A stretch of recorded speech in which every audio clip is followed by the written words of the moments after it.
of the Kreines lecture.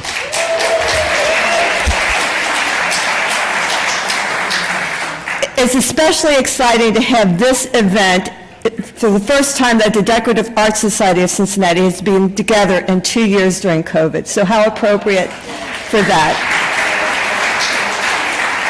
I want to welcome both the members of the Cincinnati Art Museum and the Decorative Art Society, and especially Barb Kreines, who is here and our sponsor. Could Barbara stand up for a moment, please?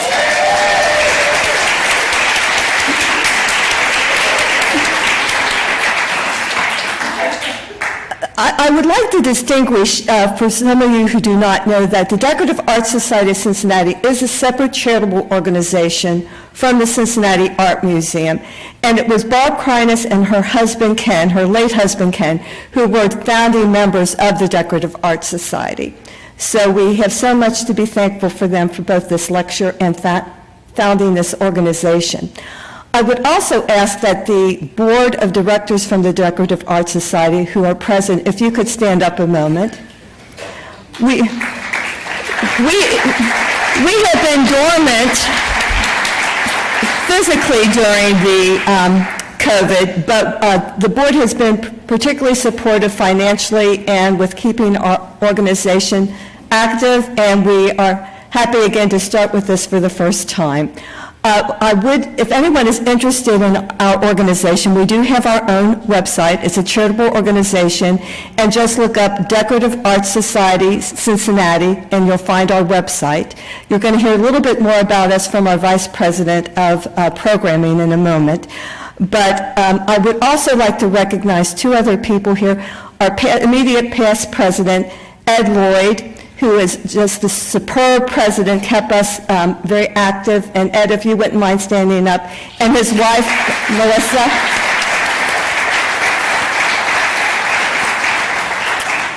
And lastly, I would like to introduce Stewart Maxwell, who's been our Vice President of Programming. He's going to tell you a little bit about us, introduce our wonderful lecture of today, and again, welcome everyone. And we're just, again, so excited for all of you to be here.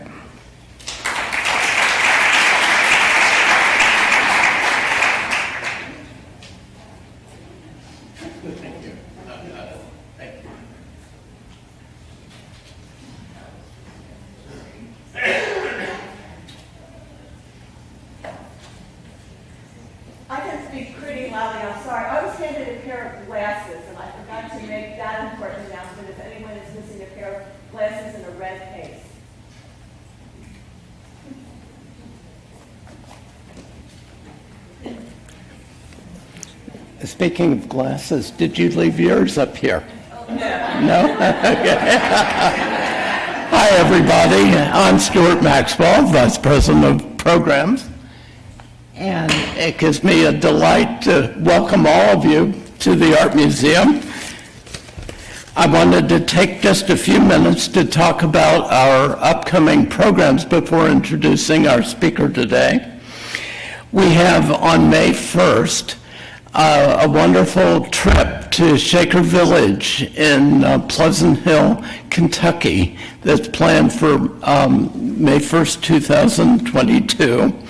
And it's been several years since we were able to visit the Shaker community in New Haven, Ohio. Believe it or not, it doesn't feel like it's been 3 years since we did that. But the one in Shaker Village, Pleasant Hill, Kentucky, sits on 3,000 acres and was established in 1805 and been beautifully restored and interpreted to reflect the Shaker's ingenuity and refined sense of living. And the Shaker religion was founded by Anne Lee of Manchester, England, and she set forth its doctrines back in 1770, and she led a group of followers to America in 1774 to establish their first American Shaker community in Waterfleet, New York. Eventually, 18 other settlements were founded in the United States, 12 east of the Alleghenies and 6 west.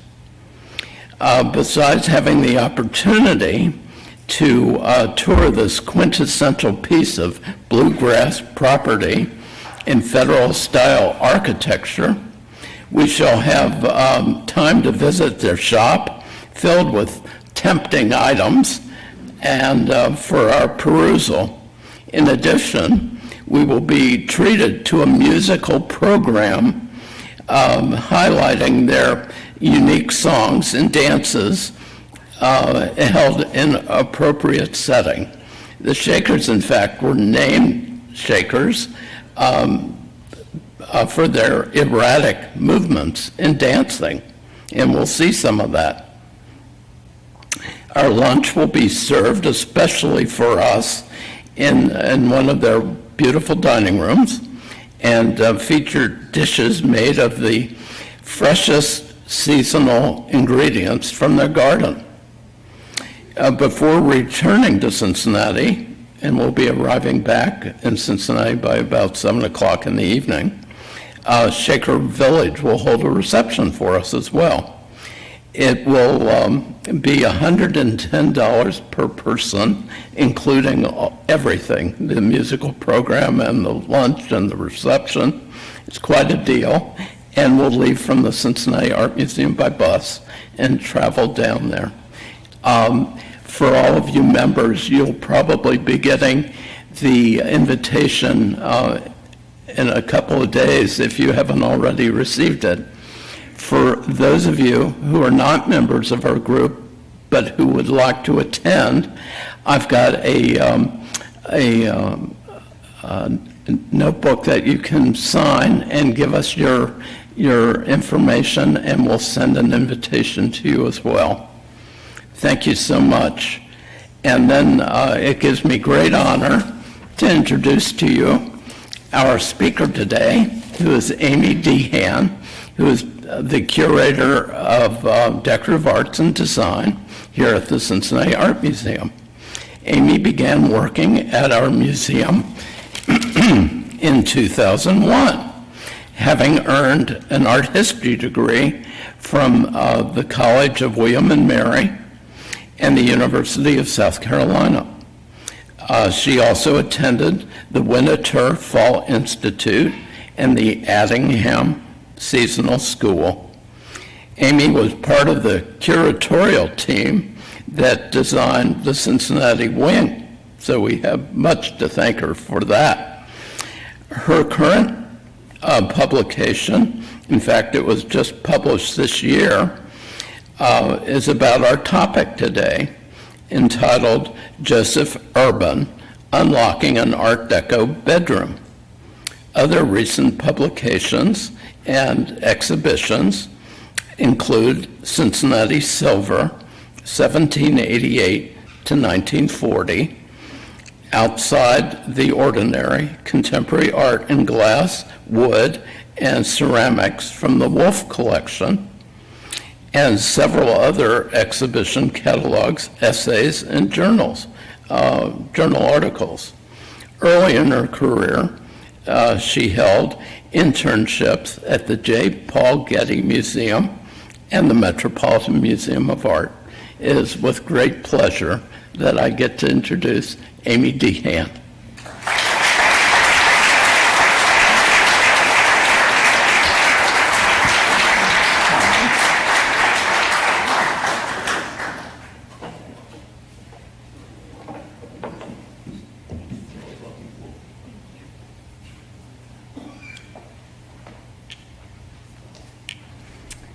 Thank you, Stewart.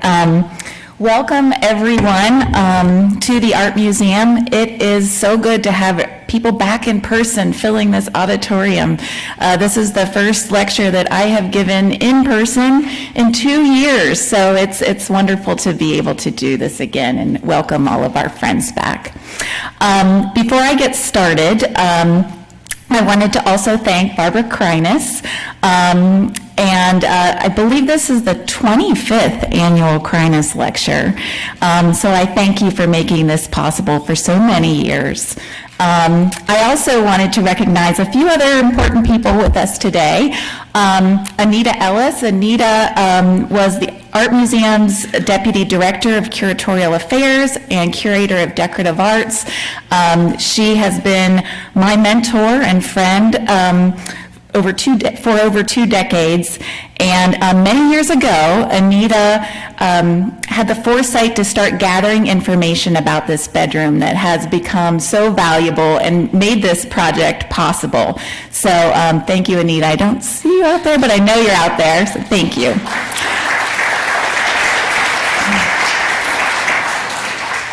And as you'll learn, the Wormser bedroom was created for Elaine Wormser, and we are very fortunate to have some of her friends and members of her family here with us today. I know Dick and Pamela Rice are here, and they're, yeah, great. Please raise your hands, all family members. Some I have just met today, which is great. And also Elaine's granddaughter, Megan Sullivan Nelson, and her family. So pleased to have you with us. And lastly, I'd like to thank members of our Cincinnati Art Museum team who've not only made this lecture run smoothly, but who have contributed to this bedroom in so many ways in the making of this exhibition. So any staff members who are in the audience, please raise your hand.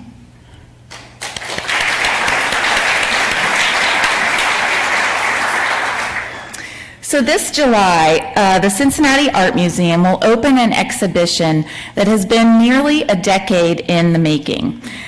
In this exhibition, the story of a fanciful modern bedroom designed in 1929, completed in 1930, will be revealed.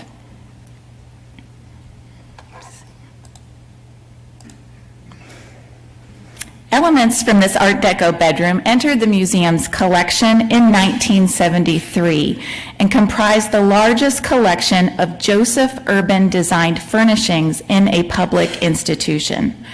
Over 90 years after the room's completion, we will present it fully conserved and installed to reflect its original state as documented here in this photograph taken in 1930. Presenting this material as a special exhibition has allowed us to take a deep dive into the room, exploring the stories of its commission, its designers, and its social and historical context. This will be done by presenting the room itself, and then through the ancillary display of artworks from our collection and those borrowed from other American collections. And these pieces will illustrate themes relative to the room that include the achievements and importance of the architect and designer, Joseph Urban, and his contributions to American modernism, and the messaging that was projected by consumers, particularly women whose roles were changing in the 1930s, the women who were choosing modern versus historically based kind of revival, looking backwards styles. So what's so special about this room?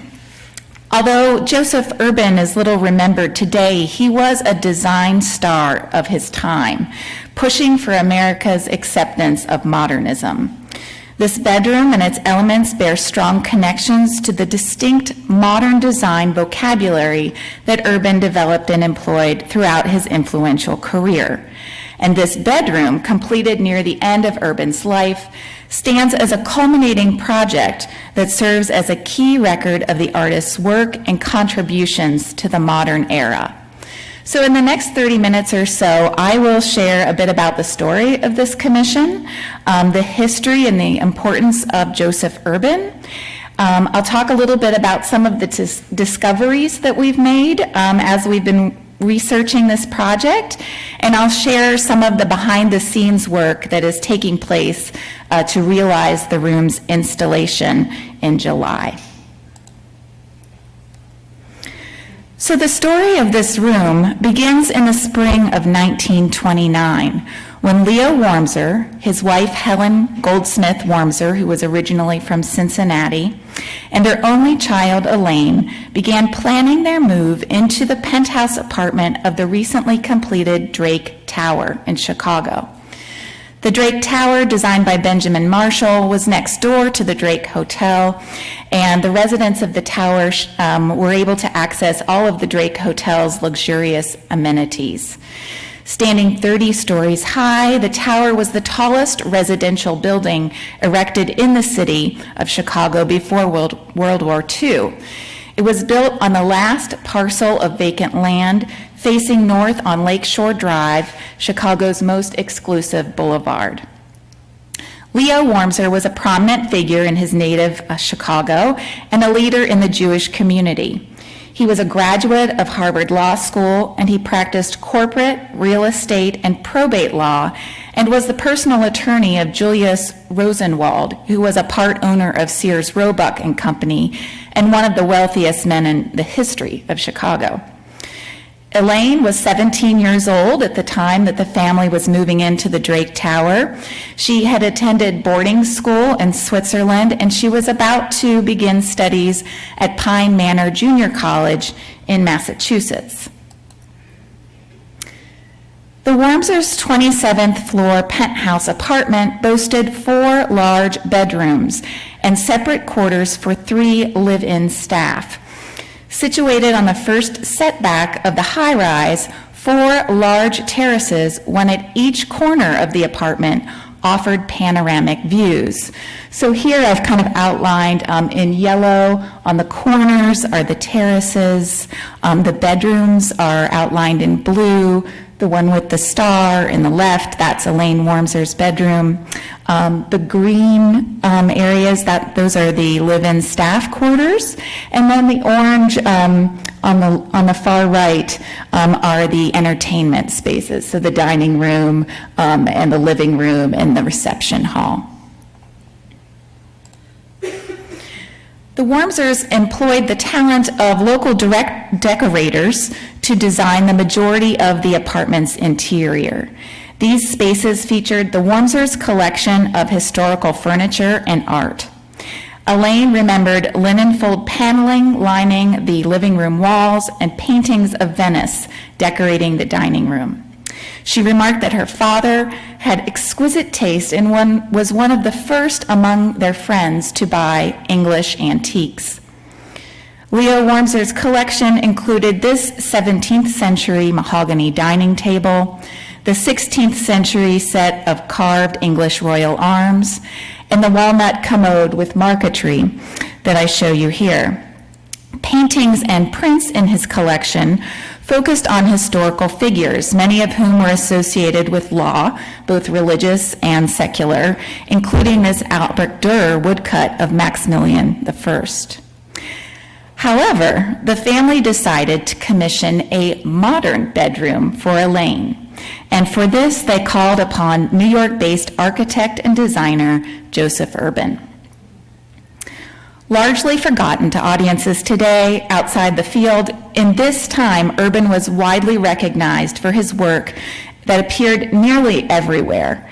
He was accomplished in the design of operatic, theater and film sets, architecture, domestic and public interiors, graphics, textiles, and furniture. He was born in Vienna in 1872, and his father, a respected educator and author, encouraged Urban to pursue law. However, Joseph Urban had other plans. He feigned enrollment in law school and decided to use his tuition money to go to art school instead. And when his father discovered this, as you can imagine, he was tremendously displeased.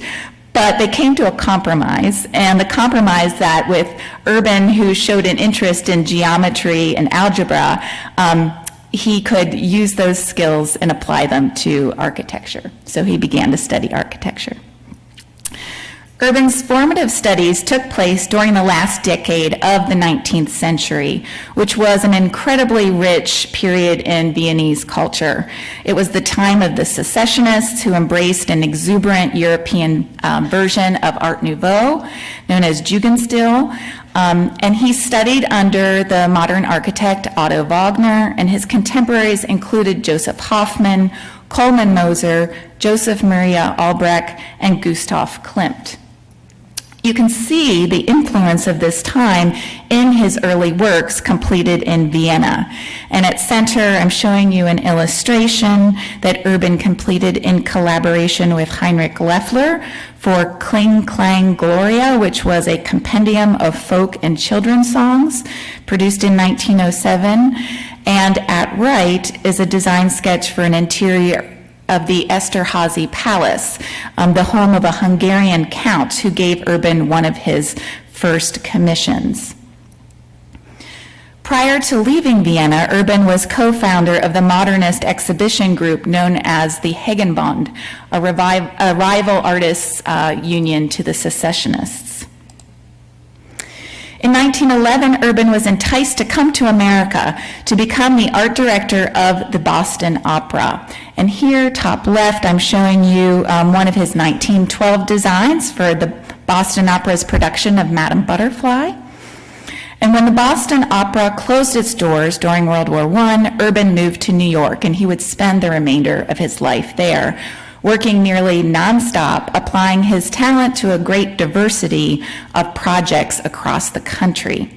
He was designing sets for the Metropolitan Opera, the Ziegfeld Follies, Hearst Films. He was creating product designs and completing architectural projects of all scales.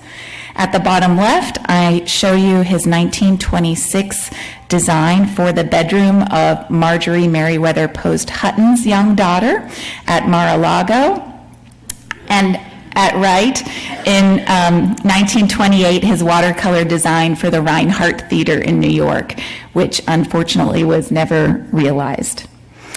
Attesting to Urban's bandwidth, one critic remarked, "It is possible for a person to walk out of a house by Urban, to pack one's clothes in a trunk he designed, to go for a ride in an automobile of his design, to drive to a theater of his creation to see a show for which he did the sets, then go to any one of a number of restaurants and nightclubs he decorated, and after dining to spend a night in a hotel, the furnishings and decorations of which again reflected Urban."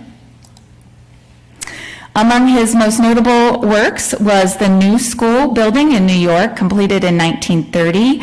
I'm showing you the facade at left, and then at the bottom right, his watercolor design for the school's dance studio at the bottom right. And here his work as the color director for the 1933 Century of Progress International Exposition, which took place in Chicago, a project which Urban unfortunately did not live to see its completion. He died in 1933.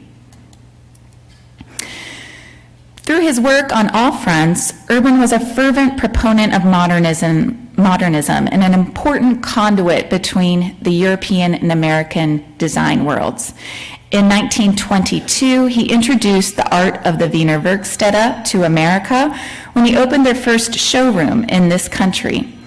The Wiener Werkstätte, known as the Vienna Workshop, was a forward-thinking collaborative enterprise of artists and designers established in 1903 by Joseph Hoffmann and Coleman Moser. These artists produced furnishings, housewares, textiles, and clothing that were largely ahistorical, embraced simple geometries, and occasionally drew from the richness of Austrian folk traditions. Carrying on the secessionist ideal of the Gesamtkunstwerk, the total work of art, they sought to create entire environments of modern design. Accordingly, Urban created a showroom that he carefully designed to both complement the Wiener Werkstätte's wares and demonstrate how such a cohesive and desirable environment could be achieved. And I'm showing you a couple of the interiors from that space. Although the Wiener Werkstätte of America showroom was short-lived, it closed about a year after it opened. It was an endeavor that historians consider to be one of the deepest impressions that Urban made on the development of American modernism. So it's unclear exactly how the Wormser family and Urban met. Later in life, Elaine remembered that her father may have met Urban through his work on the redesign of the Central Park Casino in 1928, and that the Central Park Casino was one of the Central Park's one of three of its original restaurants. And so here I'm showing you at upper left the casino's tulip room, and at right and bottom left the ballroom, all designed by Urban. But whatever the circumstances, the Wormsers were surely attracted to Urban's celebrity, and they knew him, as did most of America, for his highly lauded works. Elaine recalled in an interview, "We all knew him, of course, when he came to Chicago. He visited to look at all of his settings." And the settings that she's referencing are probably his sets for the Ziegfeld Follies, which would travel to Chicago each year. Leo Wormser entered into conversation with Urban about the commission of Elaine's bedroom by April of 1929. Elaine's room measured approximately 8.5 by 21 feet, so that's about 380 square feet, and it was positioned on the southeast corner of the building. From her large window and terrace, she had commanding views of the lake, the outer drive, the planetarium, the aquarium, the field museum. On a clear day, she could see all the way to the Indiana shoreline. Not bad. Urban presented this sketch to the Wormsers, and given his proclivity for film, opera, and theater design, it's not surprising that he developed Elaine Wormser's bedroom as if depicting a scene. And a press account that was written after the room was completed reads, "The artist's conception was that of a girl asleep on a hill looking down upon a flowered meadow. Accordingly, the bed stands on a platform, and the carpet represents clusters of meadow flowers." The writer continued, "He has introduced a touch of Viennese merriment that bespeaks the happiness of youth. The layout, design, decoration, and furnishings of the room, including all the furniture, are the work of Urban. The walls are black vitrolite, which was an opaque glass sheathing, and the doors and framework of black lacquer. The ceiling is silver-colored. The chair coverings and the material on the hassocks employ a range of brilliant colors of the rainbow, and the glare of the strong light is mellowed through the blue, green, and yellow chiffon hangings." The estimate for the proposal anticipated costs of $7,850, and so that's over $117,000 in today's money. And the Wormsers approved everything except for a 2-scale reproduction of Gustav Klimt's painting, The Dancer. You will note that the dancer, the reproduction of it, that is, appears in the sketch at left.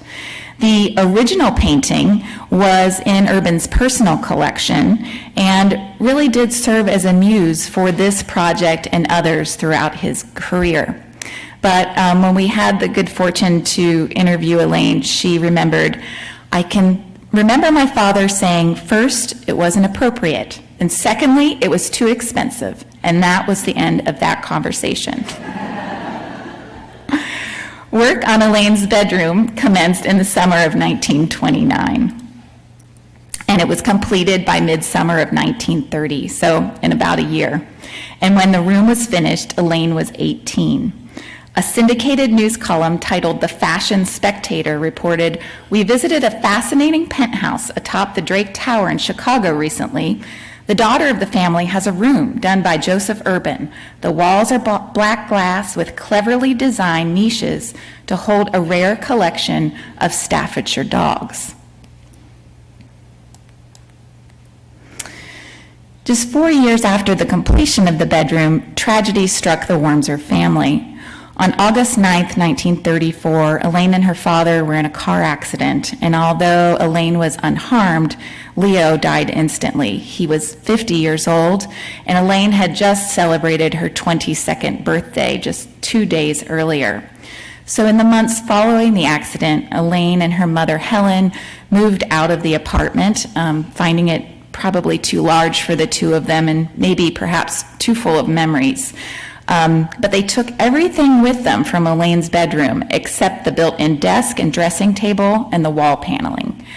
Astonishingly, they took most of the wall-to-wall carpet, and I'm really thankful they did that. Elaine wed Cincinnatian Thomas J. Rice in January of 1936, and she remembers using some of the pieces from her Joseph Urban designed bedroom throughout her Cincinnati homes. And when the couple became empty nesters, they relocated to a Cincinnati high-rise, and it was then in 1973 that Elaine donated nearly all the remaining contents of her bedroom to the Cincinnati Art Museum. Through this exceptional collection, never on view in the museum galleries before, the story of a nearly forgotten artist and his patrons was waiting to be told.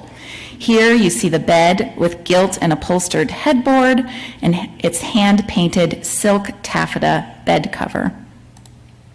And this is a snippet of that original carpet that they saved, the original wool carpet, and the dressing table and desk chairs in black lacquered wood with reproduction upholstery. The bedroom's objects, a selection of which you see here, paired with a wealth of documentation, presented the museum with a rare opportunity. However, realizing this prospect has been no small feat. We realized that displaying this collection in a sterile gallery setting really wouldn't do. Urban had created this piece as a total work of art, a Gesamtkunstwerk, and to communicate this concept along with the room's narrative, the collection really needed to be presented in a constructed space that recreated the room and its atmosphere as accurately as possible. To achieve this, we have relied on extensive research and primary documentation, which includes the 1930 photographs that I've been showing you, the blueprint from the Drake Tower's 27th floor, invoices, previously recorded interviews with Elaine Wormser Rice, and material found in the Joseph Urban archives at Columbia University. This information, paired with the room's remaining objects, have formed our basic understanding of the space and Urban's vision for the commission. And here you see our conservator, Chandra Obi-Lin, and I, in consultation with Mark Adams, who has worked with us to ascertain the correct dimensions and proportions of the room and its content. Chasing and tracking this data has required rounds and rounds of calculations and cross-checking, and Mark has largely been responsible for that. We discovered that the equipment and the techniques that were used by the photographer who documented the room in 1930 created a lot of visual disinformation. The tilt of the lens and the film plane in the photographer's view camera and the use of multiple exposures and other factors had created considerable distortion. So it was through Mark's perspective and vanishing point studies and our comparison of the photographs with works in the collection that slowly the true proportions of the room started to come into focus. And to give you an example of what I'm talking about, look at the bed. In the image, it looks like it might be a standard double-sized bed. It's actually a twin bed. And to give you another example, the occasional table seen to the left of the vanity was round, not oval as it appears to be here. Ultimately, the consistent pattern of the carpet became a helpful graphing tool, and the metered pattern of the inlaid bands in the dressing table and occasional tables, when observed by magnifying them, became key in our process to validating the precise calculations of scale and dimension. And once we unlocked these correct dimensions, the true line, scale, and geometry of this room came into focus and really underscored urban sensitivity to these elements of the design. Perhaps the most obvious discovery has been Urban's striking combination of color and finish, information that we simply couldn't deduce from these black and white photographs alone. So here you see recently colorized images of the room based on information gained from primary documents and resources. And here's the other side of the room. Urban was hailed for his talent as a colorist, and you certainly can see that here. Research has also revealed close connections between the Wormser Commission and Urban's other projects realized during this last period of his life. The Wormser bedroom most closely relates to an interior that Urban designed just prior to receiving the Wormser Commission. And this was a boudoir titled Repose. And it was a model room that was part of the 1928 American Designers Gallery exhibition in New York. And it received a bounty of attention in the press at the time. Some felt it was a little too somber, but others declared it the most audacious room in the show. And you will note that the walls of Repose were also sheathed in black reflective glass, and it incorporated those same skyscraper-esque bookcases as in the Wormser bedroom, and the same oil-on-canvas reproduction of the Klimt painting. The two projects also share similar designs for side chairs and occasional tables. At left, I'm showing you a chair from Repose and a design drawing created for the room, and the image on the right is the Wormser bedroom. So you can see how closely those compare. Here we see a shared affinity between the dressing tables of each project. See left for an image of Repose, and on the right again, the Wormser bedroom. For both of these projects, Urban used a new plastic that had been developed by DuPont called Pyralin as a substitute for ivory to embellish the furniture. And this kind of high contrast, deep colored wood with ivory was something that he was obviously looking at in the work of the French furniture designer Émile Jacques Rouleman in these designs. Urban also designed and used the same tabletop lamps for both projects, and you see them compared here. The wool carpet in the Wormser bedroom had also been used elsewhere. Featuring a tight pattern of abstracted floral forms, it may have first appeared in Urban's home studio in Yonkers, imaged at center. Urban's wife raised sheepdogs. You'll notice that there's one laying at the bottom of his desk. And his daughter, Gretel, recalled that her father designed the carpet with flowers on it to hide the occasional little spots that were left behind by the dogs. And she remembered that he said that the flowers were also there for the dogs to smell. Urban's original watercolor sketch for the carpet turned up in the Joseph Urban archives at Columbia University, and I'm showing you a section of that sketch at upper right. And then in 1932, he used the same carpet in the dining room that he created for the Congress Hotel in Chicago, and that's shown at bottom right. Another important find in Urban's archives at Columbia was an illustrated album of designs that he had produced for the Mullen Furniture Company of New York. The album pages shown here illustrate several of the forms that appear in the Wormser bedroom. And the furniture from the Wormser bedroom is the only known furniture from this collaboration between the architect and the Mullen Furniture Company that is known to exist today. So here I'm just showing you a side comparison. There are the Wormser side chairs, and then the image that appeared in the Mullen catalog.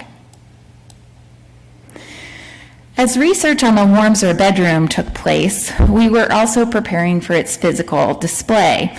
For the last several months, our museum's conservators have worked to stabilize and treat each piece from the Wormser bedroom collection. For example, textile conservator Chandra Obi-Lin spent months repairing splits in the silk taffeta bed cover caused by light damage, use, and age. And you can see close up at left. And she also spent time improving the look and condition of the bed's headboard. She created a new insert using conservation stable materials to replace the fragile, stained original insert that will be preserved and returned to storage. And here you see Obi fixing the bed cover on the bed in preparation for a photo shoot for the book that we've produced. Our objects conservator, Kelly Rechtenwald, has been busy cleaning and repairing ceramics that were part of the room. The waste bowl from this Russian Soviet-era tea service that was in the room had over the years sustained a chip, so she was able to repair that beautifully, and you'll see the completed after treatment at the top right. And we know that in one of those 1930 photographs, the waste bowl was used to hold a plant. Kelly also returned this ceramic head by Wally Wieseltier, which sat in the niche above the dressing table, to its original state after it had been converted into a lamp. And she rewired the dressing table lamps so that we can safely show them lit in the exhibition. When possible, period replacement objects matching those pictured in the room have been purchased or borrowed. For instance, we found a pair of these porcelain dogs from about 1925, made in Germany and retailed in New York on eBay, and they are a match for a couple of the pieces sitting in the niches at her dressing table. And we acquired this 19th century Staffordshire Dalmatian from an antiques dealer in England that was in the bottom shelf of her bookcase. We are still looking for dismal hounds like those circled here. So if anyone has any that look like this, come find me. Replacement fabrics for the lampshades, the hassocks, and chairs were developed based on photographs of the room, Elaine's recorded recollections, and also in looking at color palettes used by Urban for other projects during this time, and the colors that were used in the objects that we still had original to the room. So here I'm showing you Obi and my former assistant Leah. They're looking at some curtain ties and a fragment of the original carpet, and we were picking out the correct shades of green and blue for the window treatments.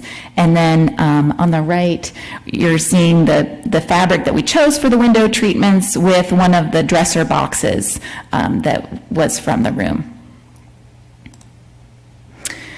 When Elaine gifted these chairs to the collection in 1973, she had reupholstered them at some point, probably in the 1960s. One was covered in a red boucle fabric and another in a green, and here you see them in their new reproduction upholstery designed by the artist Sarah Walden and then digitally printed by Dynamics of New York. The original wall curtains that hung behind the bed were also lost, and so we had to recreate these too. Luckily, we had the original bedspread, which shares the same stenciled and hand-painted pattern. And here you can see us checking the scale of the new curtain design against the proportion of the bed. To avoid potential stress and damage that might occur when we installed remaining portions of the original carpet, a reproduction carpet was created in collaboration with Langhorne Carpet in Pennsylvania. And For the exhibition, we'll have the new carpet installed in the room, but then a large original fragment of the carpet mounted nearby so that visitors can compare and see the difference. So here I'm showing you some of the process, the design sketches, and choosing the yarn and some of the sample strike-offs. And then the folks at Langhorne were generous to send me this video of the carpet actually being woven.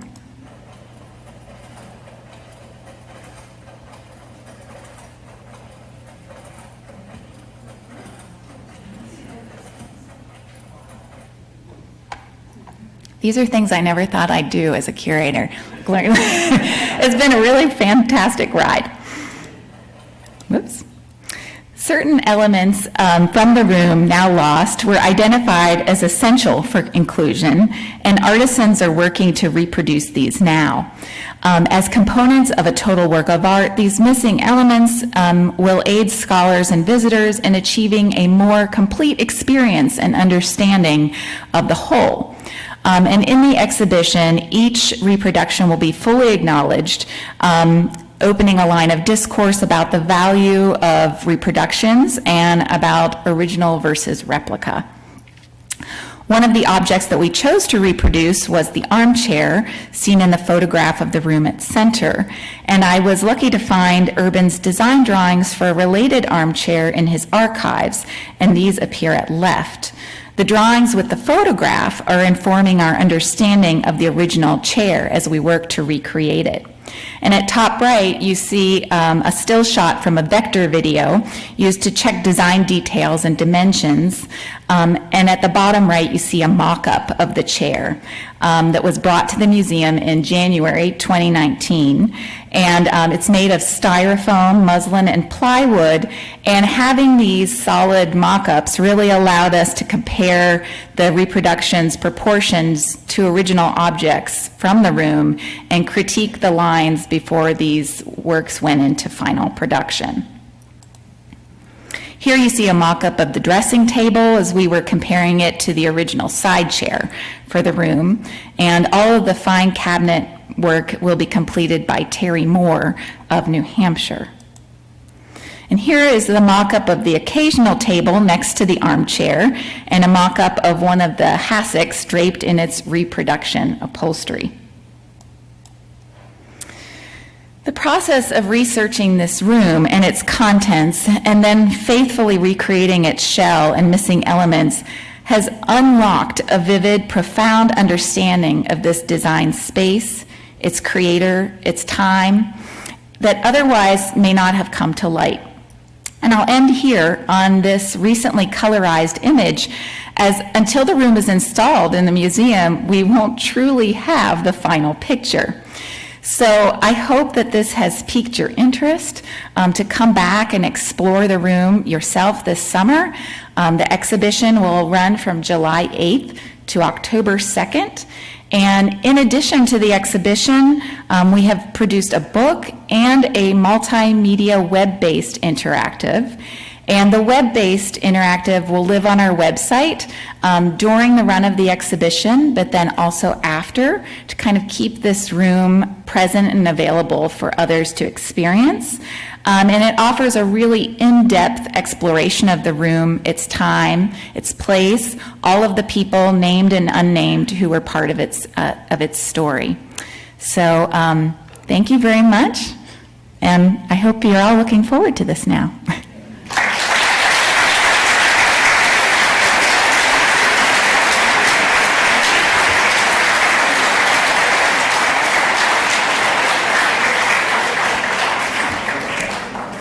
I'm happy to take questions if anyone has. Emily's walking around with a microphone, so I'll let her lead this. Wonderful, Amy. Thank you. And just a thrill to see this room come together. I had a question about the carpet. Is it Mille Fleurs, I think is the name of it? Are they flowers? I couldn't tell. They're very abstracted. It's hard to say. In fact, you know, they're described in the publicity for the room as a kind of a a meadow of flowers. Yes, the historic term for yeah. it, I think, is mille fleurs, which is 1,000 flowers. Yeah. And then I was also wondering about the bedspread. Is that, you said a silk taffeta?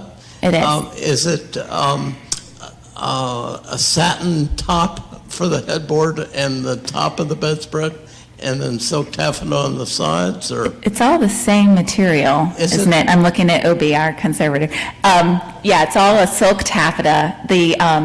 The top is a solid, that green, and then the back of the headboard, which has gilt details around outlining it. And then the skirt is attached, of course, and it has hand stenciled and painted kind of vines, flowering vines. And then it's got a black velvet ribbon that kind of, in a very sultry way, kind of laces up the corners and runs along the bottom. And then the hassocks, are they in silk as well? Yes. Are they? And the armchair as well? Yes. Okay. And was Urban able to do other rooms in the apartment, or was it just the daughter's bedroom? It's just this. It was an island of Art Deco amid French and English antiques. Wonderful. Yeah. Oh, well, thank you so much.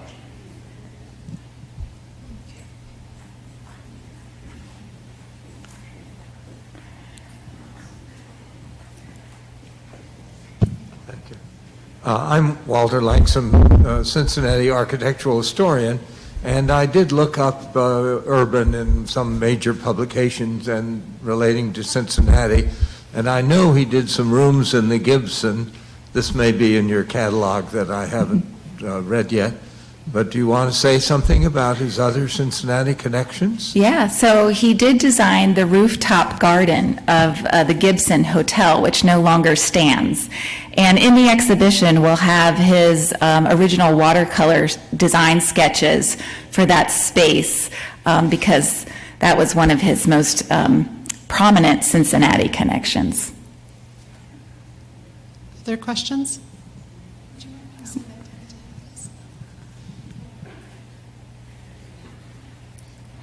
I just wondered if you could clarify. The architect's blueprints showed a square bedroom, and you gave dimensions that were 8 by 21 or so. It's 18 and a half by 22, so Okay. almost square, yeah. My apologies if I said that wrong. That, yeah, 8 feet. Yeah, no, Long and skinny. yeah, not a hallway. So if I understand you correctly, it took 50 years to get this together?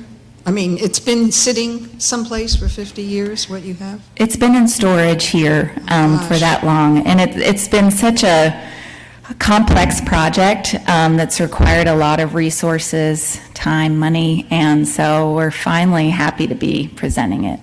So why aren't you going to keep it up longer? Unfortunately, we don't have the space in our permanent collection galleries, but everything that we're doing, I'm really looking at as an investment in this area of the collection, so that, you know, should we rearrange things at the Art Museum, should we build a new wing, we could it's ready to go. All the research has been done. We'll be keeping all of the reproduction elements, and so. Thank you. Mm-hmm.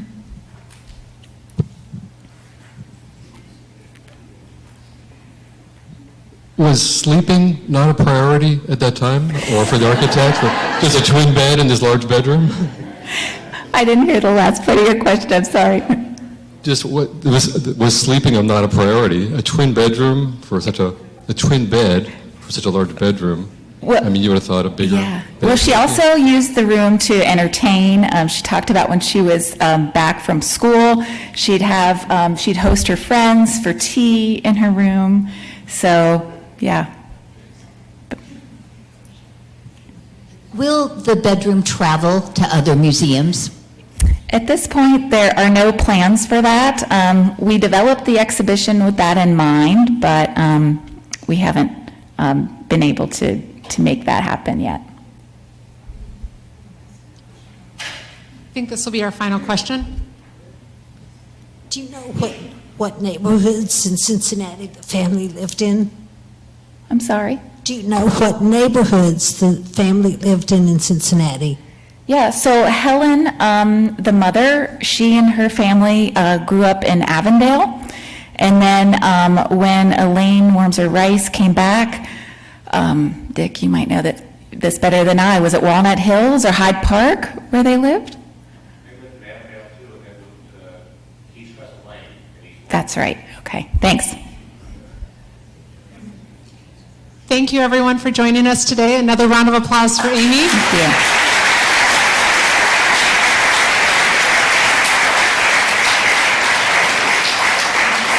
And you're all invited to join us next door in the Castellini Room for a reception. Thank you so much.